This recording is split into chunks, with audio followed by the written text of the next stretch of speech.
Bueno, dos temas vamos a conversar con Alejandro Martorell, que ha venido a visitarnos. Es el presidente de Bodegas de Salta, por un lado, pero además está vinculado a las estaciones de servicio de Salta.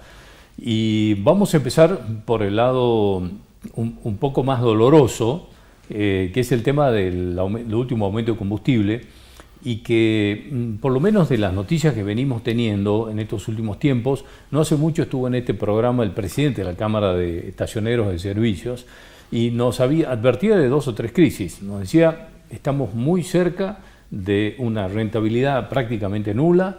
Hay banderas como la de Refinor que están atravesando una crisis que puede ser muy seria, porque además hay una enorme cantidad de mano de obra ahí que puede terminar afectada.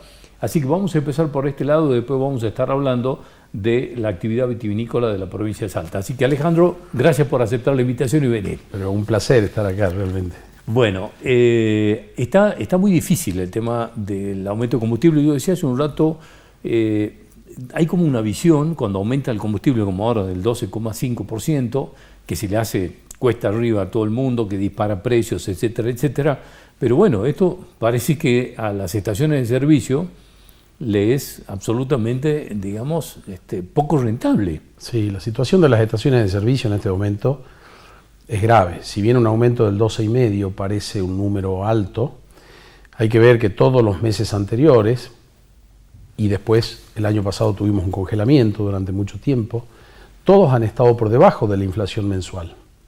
Entonces la realidad es que, por antipático que suene, el precio del combustible está muy atrasado. De hecho, ¿En cuánto se estima hoy ese atraso? El combustible, la nafta super siempre costó $1 y hoy está a la mitad. Entonces, ese es el nivel del atraso. En todos los países limítrofes, no hablemos de Uruguay, porque Uruguay siempre estuvo muchísimo más caro, eso es lo que vale el combustible.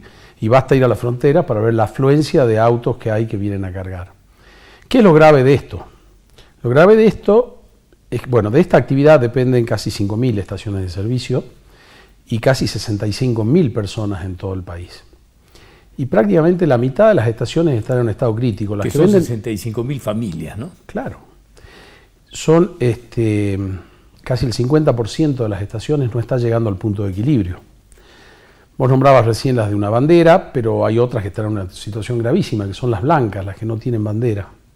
Esas directamente no llegan al punto de equilibrio, salvo que estén en algún pueblito donde puedan cobrar un precio distinto al público del combustible, ¿no? Pero la situación es grave porque nosotros venimos aumentando por debajo de la inflación, pero todas las demás cosas nos suben con la inflación o más que la inflación. Salarios, energía eléctrica, etcétera, etcétera. Todo nos sube más que lo que sube el combustible. Los costos, la estación de servicio lo sufre tanto como el que va a cargar el combustible al otro día. Lo último que en el caso de ustedes no pueden trasladar esos costos al precio del combustible. No los podemos trasladar y ahora viene una etapa de mayor gravedad porque están hablando de un congelamiento hasta el mes de noviembre, donde obviamente la inflación no va a parar. O sea que estos 3 meses van a ser bravos, probablemente veamos cierres de estaciones, ¿no?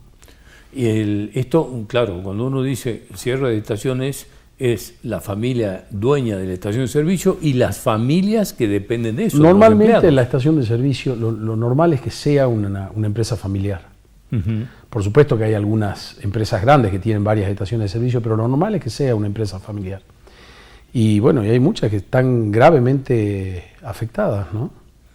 Bueno, y esto, la salida, por lo menos y lo que queda de este año, que es un año electoral, es mucho más difícil. Y lo que pasa es que este es un ajuste que es político. Digamos, es grave que esté instalado, porque mucha gente piensa así, que seamos los empresarios los causantes de la inflación, cuando somos una víctima más de la inflación. Nosotros no queremos inflación. Ojalá pudiéramos volver a aquellos años que no teníamos inflación, donde todos los empresarios podíamos programar nuestra actividad a años vista. La realidad esta es una realidad bastante difícil, donde además hay que estar ocupado de otras cosas, porque hay que estar actualizando los precios, y los precios en En una confitería de una estación de servicio hay muchos artículos, lleva mucho tiempo la actualización de todos los precios y es tremendo. Bueno, el tema es que sin una salida rápida, próximo, por lo menos que se vea, y con la incertidumbre que genera, digamos, el proceso electoral hasta que se sepa quién gana, qué se va a hacer, digamos, mientras tanto hay que seguir remando en el dulce de leche o en lo que vaya a ser más pesado. Somos rehenes, prácticamente somos rehenes. Y hay una cosa que hay que tener en cuenta también. Nosotros... Cuando un cliente va a cargar, en realidad no carga combustible, paga impuestos. El 68% de lo que paga son impuestos. O sea, del precio del combustible el 68% son impuestos. Sí. Para ponerlo más gráfico, porque 68%, desde el día 1 de enero hasta el 18 de agosto, el 100% de lo que facturamos se va en impuestos. Después de eso, o sea, hasta hace 4 días. Sí. Después de eso, pagamos el combustible, pagamos sueldos, para ponerlo en días y no en porcentaje, que parece más gráfico, ¿no? Y una estación que tiene rentabilidad, la utilidad se da del 21 de diciembre al 31 de diciembre. Eso es para ponerlo en días y no en porcentaje. O sea, estamos hablando de 10 días. Estamos hablando de 10 días. Bueno. Así de baja es la utilidad de una estación de servicio. Entonces, bueno, sí, una de las soluciones sería tener un poquito más de margen en el combustible. 2 puntos más, 3 puntos más de margen en el combustible son muchísimo para una estación. Pero bueno, esto significa, y en este proceso, digamos, inflacionario, recesivo, porque ya, digamos, esto ya empieza a golpear a muchos sectores que directamente o cargan menos combustible o algunos no cargan, porque esta es la otra consecuencia, ¿no? Bueno, sí, no se ve hasta ahora una caída en el consumo, y probablemente sea, o por lo menos yo no he notado una caída en el consumo, y probablemente sea porque a pesar de los aumentos está barata. Respecto de otros productos, el combustible acá está barato. Entonces, pero bueno, ya les digo, los que están por debajo de los 250 mililitros, que son casi la mitad de las estaciones del país, están... ¿Cuál es la diferencia y la crisis que afecta a Refinor particularmente, que es lo que la No lo conozco bien, pero entiendo que tienen un margen más chico en Refinor. No lo conozco bien porque no tengo esa marca, no tengo esa bandera. Y además yo no estoy en la Cámara, entonces no hablo con muchos colegas. Está bien, pero bueno, está atravesando por un momento porque incluso ya se hablaba de despidos, suspensiones, etcétera, Sí, ¿no? sí, lo leí. Lo conozco porque lo leí. Bueno, te paso al otro tema que, aunque parece un poco más liviano, también tiene sus dificultades, que es la actividad vitivinícola. Sos presidente de Bodegas de Salta. Así es. Y bueno, hemos visto como una dinámica que va como acompañando este proceso virtuoso que tiene la actividad vitivinícola en Salta con no tan solo el aumento de las superficies cultivadas, de la cantidad de vino que se está produciendo, sino una elevación en la calidad de los vinos que se están consiguiendo en Salta, que ha empezado, digamos, a sonar fuerte. Eso es importante y hay que resaltarlo porque todos los productores del valle están preocupados por la calidad. Es una cosa muy lógica porque el Valle Calchaquí no es un lugar muy extenso, si bien tiene 500 kilómetros de largo, los lugares aptos para colocar viñedos no son tantos. Es bastante difícil encontrar un lugar que tenga buen suelo y que tenga buena agua, vos lo conoces muy bien. Entonces, en Salta en este momento tenemos 3.800 hectáreas más o menos de viñedos, pero yo creo que lo importante es, primero, que todo el mundo está preocupado por la calidad, todo el mundo quiere hacer buenos vinos. Ya se acabó esto del vinito regional y se está trabajando con mucha calidad.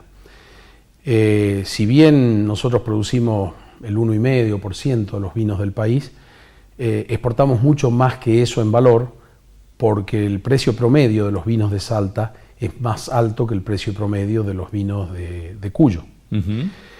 Eso es un proceso muy lindo y además hay una cosa muy buena en el trabajo en el valle, es de que hay mucha colaboración entre las bodegas.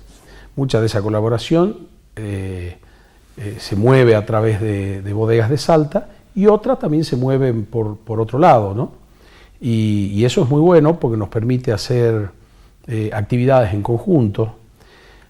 Yo lo definiría así, cambió un concepto que había antiguo, donde se pensaba que si al vecino le iba mal, a mí me iba a ir mejor.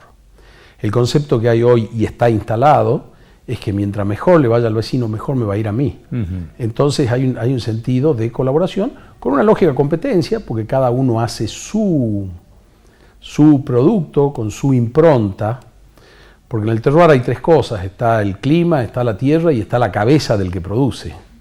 Entonces, en el mismo lugar, alambrado de por medio, se producen dos cosas distintas. Y eso es sumamente interesante.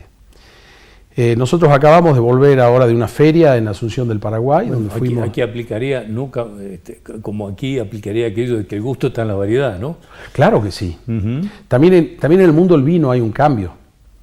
Porque el concepto del viejo mundo de vino era tomar siempre lo mismo.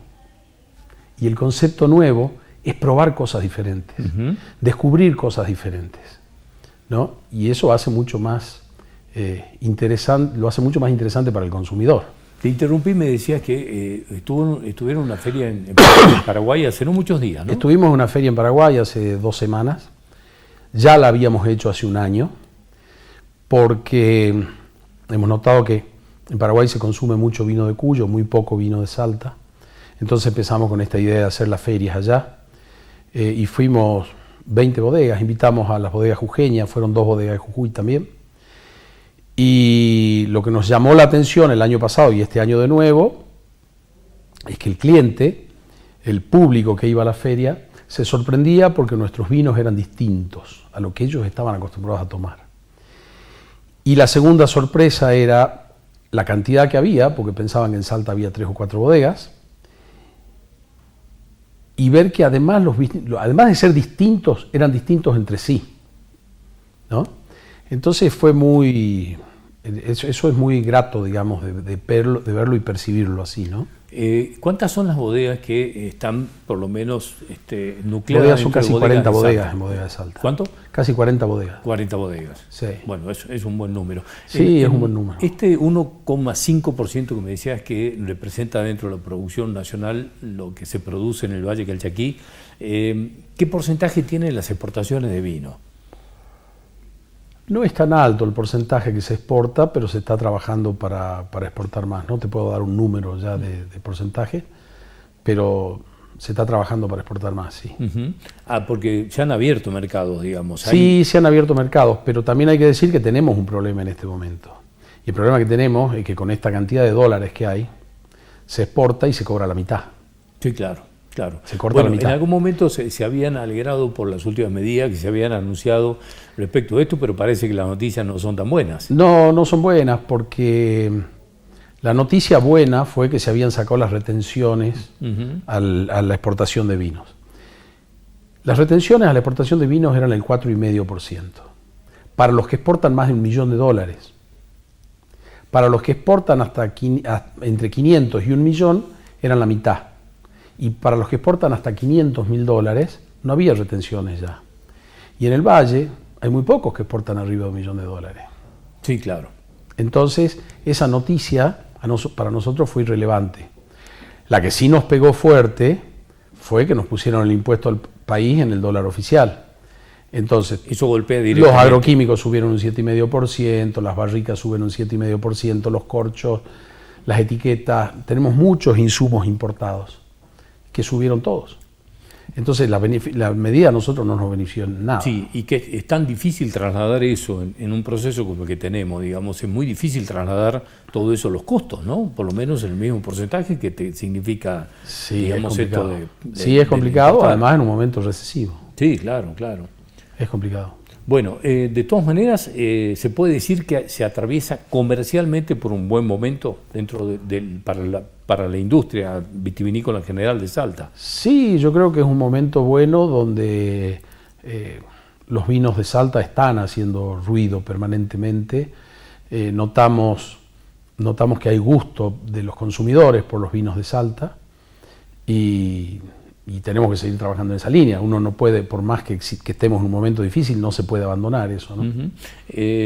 ¿Cuál es el volumen que produce el Valle Calchaquí? Sí que se puede aproximar un número. Son 3.800 hectáreas, en un promedio sí, de entre 6 y 12.000 kilos por hectárea. Sí. Exactamente el número de kilos no te lo puedo dar. Es difícil precisar, ¿no? Porque bueno, eso... Es difícil acordarme. Sí, no, pero además varía, digamos. Sí, claro que varía. El año cosas. pasado, por ejemplo, tuvimos una caída importante en la producción por unas heladas que hubo a fin de octubre.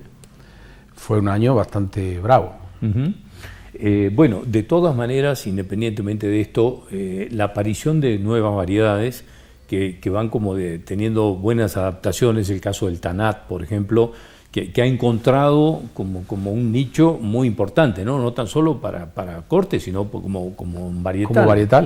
Como varietal. El Tanat realmente en el valle se da de una manera increíble. También sucede en los viñedos altos, hay una adaptación lindísima del Merlot. Están saliendo muy buenos vinos Merlot. Hay una cosa muy interesante con el Petit Verdot también. No, realmente el valle tiene características que son únicas y que son fantásticas para la producción del vino. Y curiosamente, todo eso viene de que el valle es prácticamente un desierto.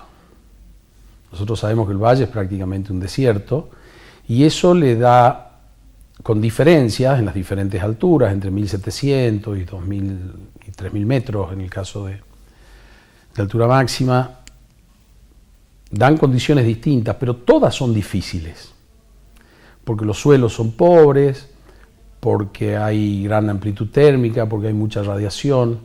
Tenemos una gran ventaja, que tenemos muy buenos vientos en el valle, entonces tenemos mucha sanidad, ¿no? Entonces todo eso da condiciones a la planta, digamos, a la planta le cuesta mucho crecer en el valle. Y todo ese estrés hace que la planta se concentre en la semilla, que proteja la semilla y genere una cantidad de químicos, los flavonoides, los taninos, para defender la semilla y que resultan muy buenos para nosotros cuando tomamos el vino. Por eso el vino es un alimento. Bueno, hay noticias para celebrar, entonces, aún dentro de este proceso de crisis, por lo menos para esto, porque además tiene el complemento turístico que no es menor, ¿no? Bueno, eso es una de las cosas que hicimos en Paraguay, llevamos a la Asociación de Hoteleros de Cafayate también a Paraguay, porque la actividad está directamente relacionada con el turismo, ¿no es cierto?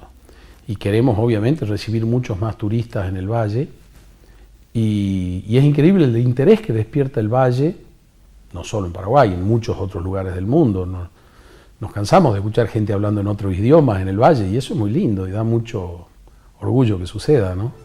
Bueno, noticias para alegrarnos y por lo menos tener algo positivo de que charlar en el té. Porque es que el vino siempre es una buena noticia. Así es. Y motivo de celebración. Alejandro, gracias por venir. Muy amable. Un placer siempre estar con vos. Lo mismo. Volvemos enseguida. Nos vamos a estar ocupando de un tema menos agradable, que es el tema de los alquileres. La Cámara de Diputados está discutiendo esto, pero bueno, hay sectores afectados con esta ley de alquileres que ha tenido, le decía hace un rato, la virtud de perjudicar a propietarios y a inquilinos. Ya volvemos.